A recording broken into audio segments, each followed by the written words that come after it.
I'm going to show you how to change the battery on a Honda key fob. This came off of a 2019 Honda Ridgeline, but you'll find that this is the same key fob used on a lot of their vehicles, so the process will probably be the same.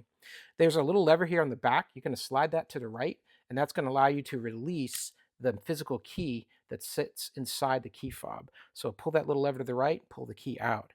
Now with the key out, you're going to want to take a screwdriver, something with a flathead like this, maybe even a coin will work. Put that metal piece here away from you, and then just set it down here between these two pieces of plastic. See that there? And I'm just going to pry to the side, and the whole device is just going to open up like that. Really easy how this pops open. You're going to use a CR2032 battery in order to replace it here. You're going to need a 2032. You're just going to pull this out here with your fingernail, take that battery out, put your new one in, slide it into the side with the plus facing up and all the writing facing up like that. And then you're going to just try to clip the whole thing back together. It goes together and it'll be nice and smooth on the edges when you know you've got it completely locked. So this side here, nice and smooth. This side here, not so much. Push that down. This side here, same thing.